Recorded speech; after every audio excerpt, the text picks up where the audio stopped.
kasi one day millionaire daw po yung asawa dati. Kaya hiwalay sila. Hindi magkaintindihan. Oo. So, kayo sir, ano po, hiwalay din po kayo sa asawa? Opo. Okay. One day millionaire din yung asawa mo? Oh, ba't nawala ho kayo sir? Baka napapangitan sa akin, DJ, kaya umalis na. Hello? Hindi naman. Gwapa si mo.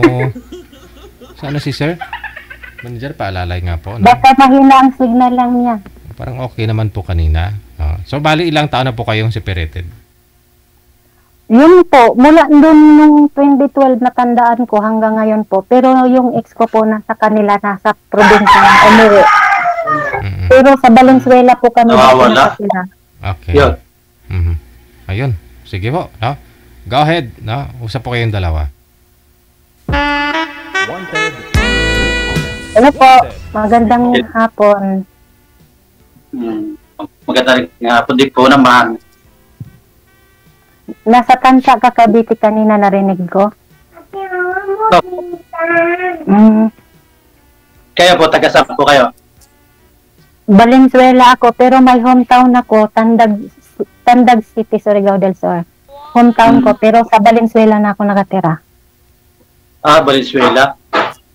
Opo. Nasa po kayo ngayon? Nandito po sa Malaysia po. Manila? Malaysia. Malaysia. Opo. Steady nyo Ilan lang. taon na po si... Steady nyo lang po yung kamay, ma'am. Kamay mo. Ay, sorry, DJ. Okay po.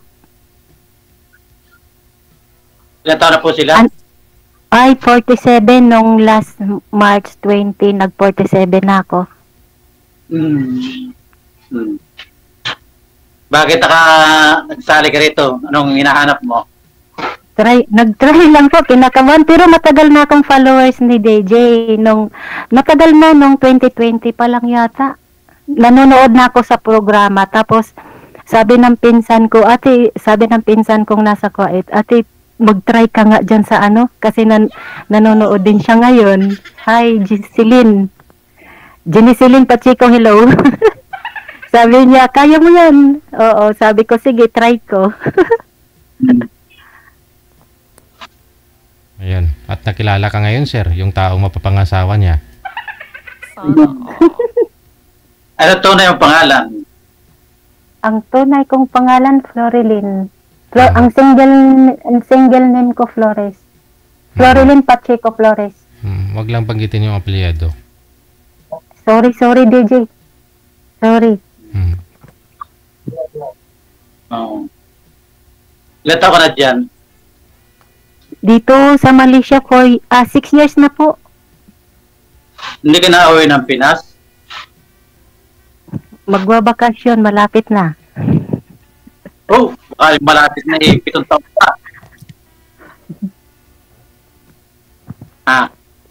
Ano po? Baka yung malapit na 7 years pa. 7 taon pa. Next month. Next month po. Ano pong pangalan niyo pala? Abner. Ang nickname ko, Jazz. Ramos. Ano pong trabaho niyo dyan sa, taga dyan kayo? Sa Tansa? Driver ako dito sa Oh. company. Yung family niyo po? 10 years na halos na kaming, 10 taon na kaming wala na komunikasyon. Oh. Pero Ilang may anak mo? 3. 3. Malalaki na sila? May apo na ako doon sa 2, doon sa isa kong wala pa. Dalaga pa yung isa. Oh. Yung sa akin naman, yung sa akin naman, 2 lang anak ko. Pareho may mga trabaho na, tapos binata't dalaga pa sila. Wala pang pamilya. Yung eldest ko, 26. boy. Yung bunso ko, girl, 24. Ah, Dalagat binata pa sila. ah.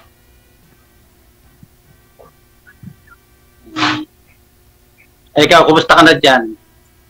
Okay naman. Okay naman po. Okay. Kanina, kinabahan ako nung sabi ni, Boyfriend? wala po, walang seryoso eh.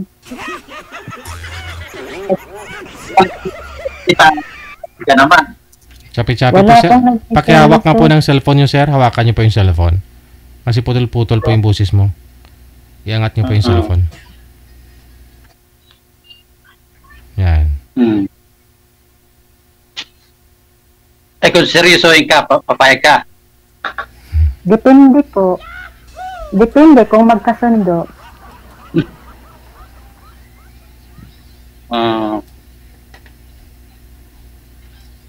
Sa Paul nung ano, hindi, wala pa ikaw naging boyfriend? Meron naman, to be honest po, meron na naging boyfriend. Kaso lang, hindi rin nag-grow. Kasi, yung gusto kong mangyari na ano, yung magbukod, magsarili, ayaw niya. Mas gusto niyang doon sa stepfather niya o sa mama niya titira. Tapos, parang pansin ko, ano, parang gusto ko siya suportahan, ganon. Siguro dahil abroad, ganon. Ayaw ko po yung may involved na pera. Kung mahal mo yung isang tao, wala pong involved na pera. Oo, tama. Kasi single father din yun. May isang anak din. Opo. Single father din yun. May isang anak, malaki na. So, siya naman, may hanap buhay din naman. Kumbaga, nasuportahan din naman yung sarili niya, pang personal niya. Pero, pagdating doon sa ano napapansin ko, habang tumatagal na, gusto niya yung suportahan ko siya. Hindi naman pwede yun. Kasi unang-una, hindi naman kami kasali. Nakita po kayo na, ma'am? Opo. Pero, nagkikita kami pag umuwi. Pag nauwi ako sa Pinas pala. Ba't nyo gusto niyang suportahan? Ano po yun? PWD na? Kasi nga, siguro abroad, DJ, parang ganun po. Hindi naman, malakas pa naman siya. Wala namang siyang sakit o nagtatrabaho naman? Opo, may trabaho. Kaso lang, pag umuwi ako, pag nagtrabaho siya, hindi nga niya binibigay sa akin yung kita. Pero hindi naman ako naghahanap nun. Yung kumbaga, inoobserbahan ko lang siya.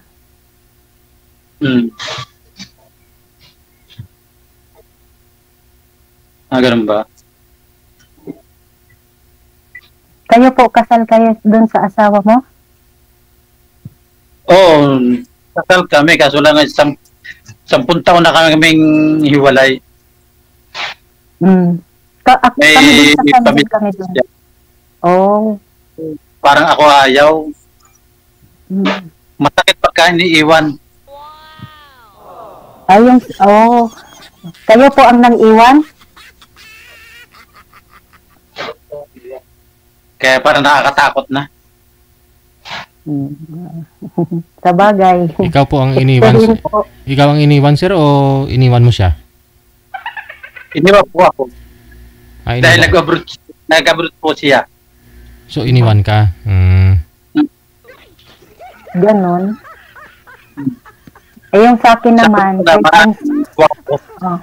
Sa abroad wala namang gwapo. Si ma'am kasi sa abroad na rin tumagal sir eh. Pero ma'am, wala po kayo nakitang gwapo doon? Sa Taiwan, dyan sa Kuala Lumpur? Wala po. Hindi po ako interesado kahit nung nasa Taiwan pa po ako. Hindi po ako interesado kahit nandito. Basta focus lang po sa trabaho. Kung anong-ano mo dito, focus lang po. Kaya mo na yung mga gwapo na yan, no? Wala yatang nagkamali, DJ. Pero naghahanap din. Wala yatang nagkamali. Ito na. Sigurado, magkatama to si sir sa'yo. Hindi magkamali. Tamaan na to si sir.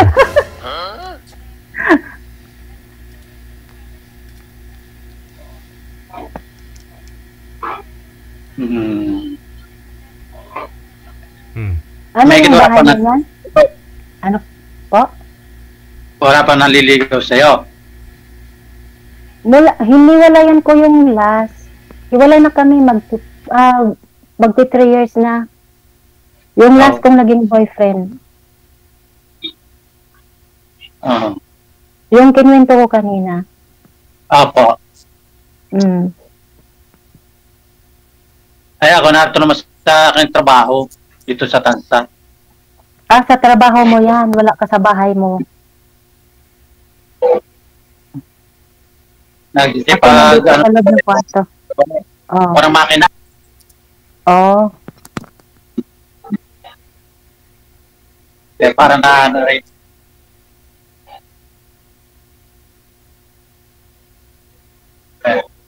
Wala akong masabi. Ako din, wala na eh. Magtanong ka po.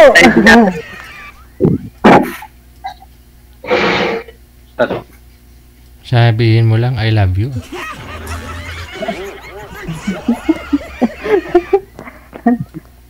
I love you, DJ.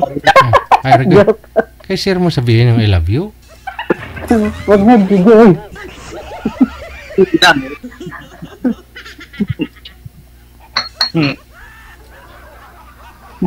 Itikin na ako eh. Si sir, single si sir. Pito ako eh. Dito kasi kanya-kanyang ano, yung bahay. Wow. Dito naman sa bahay, wala. Oh.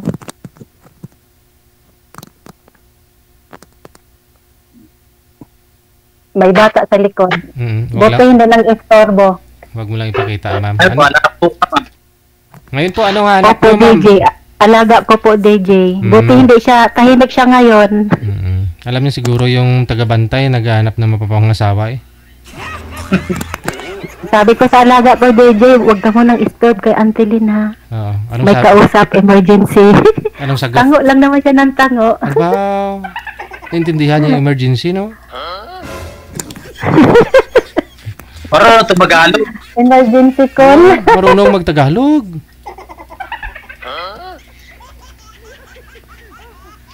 Isa lang alam niyang words, DJ, Tagalog, basa. Basa. Ay, lagi siguro nakakapa ng basa yung bata. Hindi po, pag umiihi siya, sabi ko, basa ka na naman. Oh, ano sabi? Kaya hindi na nawawala sa kanya yung basa. Ay, nabasa kay naingihi. Minsan kasi after na niya naglilik.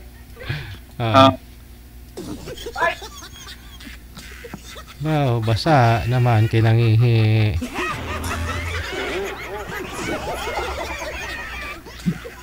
Ihi na lang talaga yung nagpapabasa nito.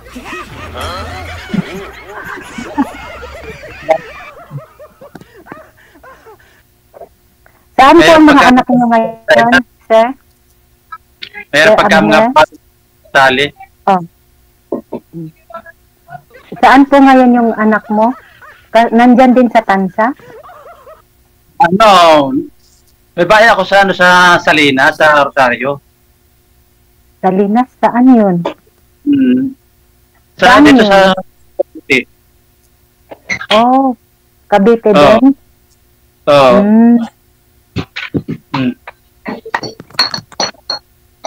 Bali yan, boarding house mo lang. Oo. Ngayon po ma'am, ano hanap nyo sa isang mapapangasawa? Hindi po, kasal ako sa una kong asawa, DJ. Hindi kami anal. Pero matagal na kaming hiwalay. Siyempre, hindi pa rin anal yun. Ay, hindi pa rin legal separate yun. Kahit matagal na kang hiwalay. So ano lang po hanap nyo po ngayon ma'am? Hindi ka pwedeng pakasalan. Companion, ganon. Boyfriend, ganon na lang gusto mo. Depende po pag nagkasundo. Magkasundo, edi sundot, no? Sundot. Matibay ba yung haligi ng higaan mo dyan, sir. Baka pag umuwi si ma'am ba? Oh. Aba, napakatibay ho. Oo, ayun. Timing. Na aking papag. Oo. Dapat walang langit-ngit.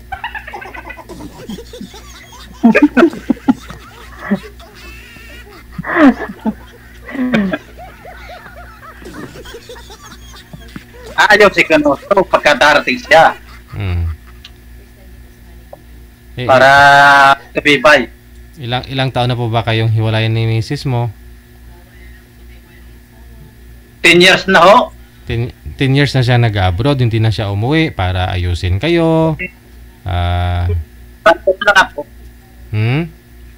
Para gano'n na, ayaw na umuwi. Never Ayaw po? siguro, kaya ka. Hindi na ho kayo nagkita personal sa loob ng 10 years? Di na po. Hmm. Yung mga anak ko, dapat na nila ng pera. Oo. Pares daw kami magsusuporta na lang. Hmm. Doon sa akin bunso. Saan siya nag-abroad, sir? Saan siya nag-abroad? Hong Kong. Oh, Hong Kong.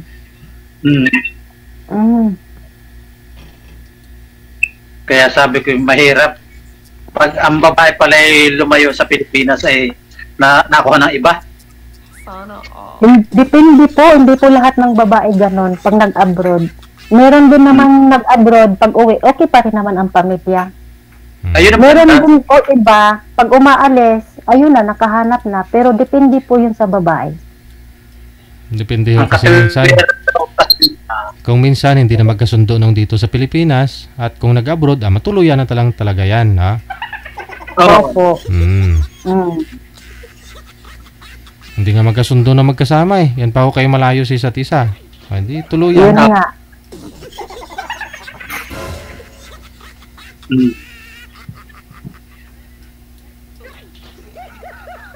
Siyempre kung... Ikaw, anong isang lalaki? Yung ano po, yung ano ba yun, yung paggalit yung isa, magtatahimik yung isa, gano'n. Tapos, kailangan magkasundo, magkaintindihan sa lahat ng bagay. Ayun. Kung anong gusto ng babae, kung okay naman sa kanya, di okay. Pero kung hindi naman pag hindi naman okay sa kanya, mag-uusap na lang. Ganun. Basta mabuti, sa kabutihan lang. Opo. Ang province saan? Ang hometown ko, Tandag City, Surigao. Surigao. Mm-mm. Bisaya pala. Bisaya. Pero ang punto ko, Bisaya, hindi Surigao nun. Bisaya, ang punto ko. Kasi yung papa ko, Daan Bantayan, Cebu. Yung mama ko, taga Tandag. Dito naman, may kasama ko dito yung pamaking ko. Yung gwardiya. Gwardiya dito sa amin. Oh, Security guard. Yun ang kasama ko rito sa aking bahay. Yung mga anak ko ninyo, sir, saan po? Nasa sa kabilang bayan sa Rosario, Salinas. Sino po yung... Salinas pala. Salinas. Sino po yung kasama? Naroon po yung anak kong panganay. May bahay naman kami doong malaki. Hati-hati na lang sila doon. Ilang taon na po yung bunso mo? 22. Malaki na pala. Mga edad na. May mga edad na. Matured ang mga isip.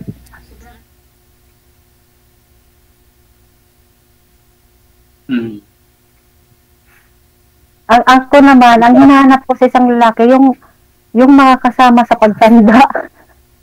Mahirap tumanda mag-isa. Oo, ganun din naman ako. Gusto ko rin makahanap Kasi, ng Kasi pag nagpamilya na yung mga bata, yung mga anak, siyempre may mga kanya-kanya na silang pamilya. So ikaw na pag-iwanan na. Apa. Solo ka na. Kung solo, wala kang kasama sa buhay, sa pagtanda, ganon. Di, pagkarekasad, dito ka na lang sa Cavite. Sana all. May kapatid na ako dyan sa Cavite, diyan nagtatrabaho. Sa Dasmariñas yata yun. Kapatid kong Sa? lalaki. Dasmariñas yata. Sana all. Diyan nagtrabaho. Regular siya sa Dito. kumpanya. Malapit dito yun. Oo. Sabi nga isang sakay lang. Isang sakay lang. Mamaya, ano mo sa akin yung tayo magano na lang, palitan ng tawag o text na lang. Pwede rin. Sana all. Di kaya magkahit Wala yung mga anak namang ko sa tao ka na. Hindi nakikialam yung mga bata. Kung saan daw ako masaya, wala naman silang problema.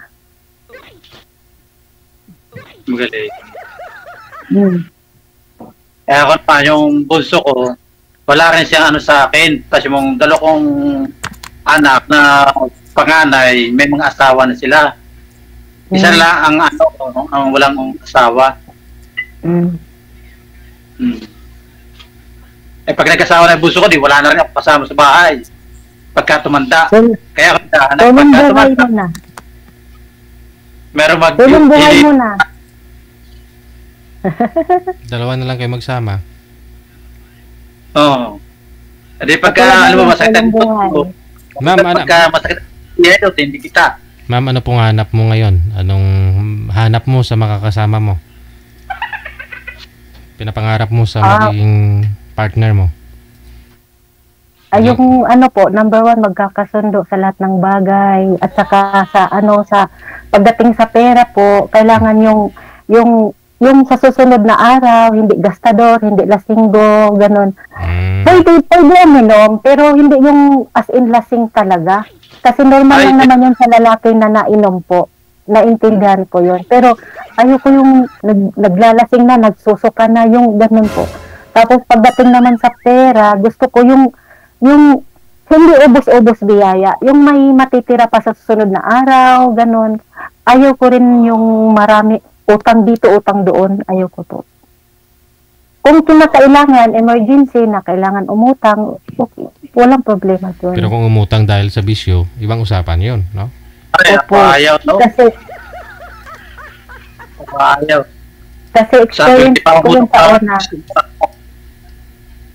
Experience ko kasi yan sa unang asawa. Tapos pag sahod niya, bibigyan ka lang ng 100 a day. Hindi naman yun magkasya pamamalingke, hindi yun magkasya. Nung araw yun nung magkasama pa kami sa bahay. Tapos ako nagtrabaho din naman ako noon sa ang Hortalisa Foundation. Binanggit ko yung name. Sa foundation. Sa livelihood, kung saan-saan kami pupunta, kawang gawa sa mga mahihirap. May allowance kami doon. Bukod din yung sideline ko doon sa barangay, sa City Hall ng Valenzuela. City government naman ang nagpapasahod sa akin noon. Nung hindi pa ako nagtayuan noon. Tapos nagpapautang ako ng mga yung beauty product. Natasha.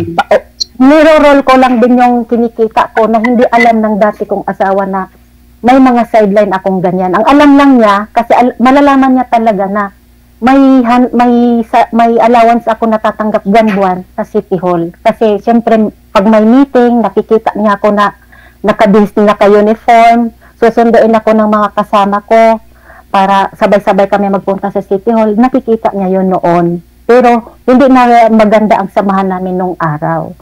Pero yung mga pautang ko, yung nagpapaporsinto din ako noon ng pera, nirorol ko din yung mga hindi ko sinasabi sa kanya dahil dahil hindi na, binibigyan na lang nga ako araw-araw, a day 100. Minsan, hindi pa nagbibigay. Pag nanghingi ako, nagagalit pa siya. Tapos, yung mga personal niya, hindi naman kailangan, bumibili siya ng gamit na hindi naman kailangan yun, hindi naman importante yun.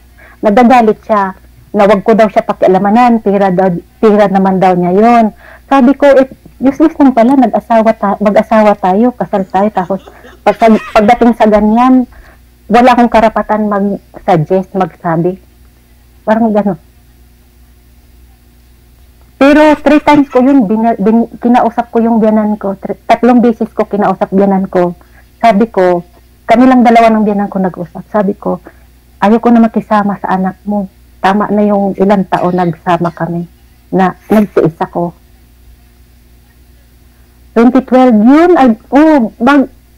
kasi 13 years gap namin nun eh. Mas matanda yun kay Sakit.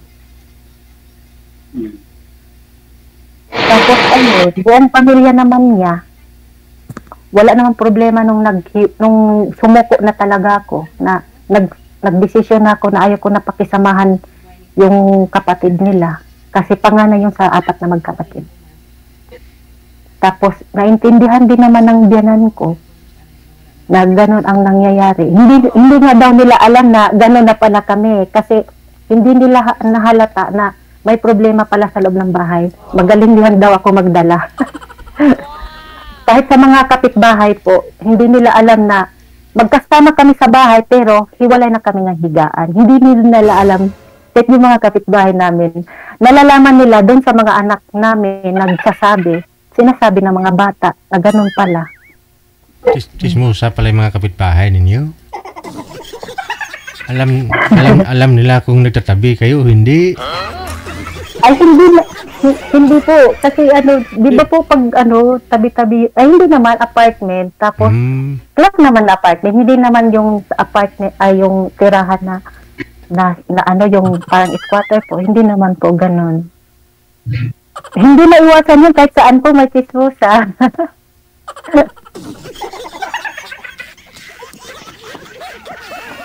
Tulad dito ngayon, ako chismoso.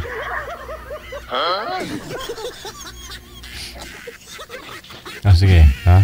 Basta seryosohin yung isa't isa, ha? Kung seryoso naman talaga kayo, bakit hindi, di ba? Tuloy-tuloy lang ang usapan para tuloy-tuloy na makilala ninyo ang isa't isa. Maraming salamat. Thank you din, Baby Jel. Bye. Maraming salamat din po.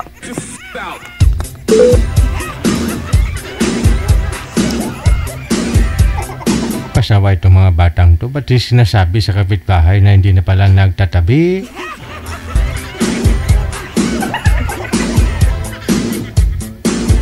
Okay, sige. Ate kasi Ken, replay mo na lang mamaya. Shout out kay Donya, no? At kay Sis Rizal Maripuras.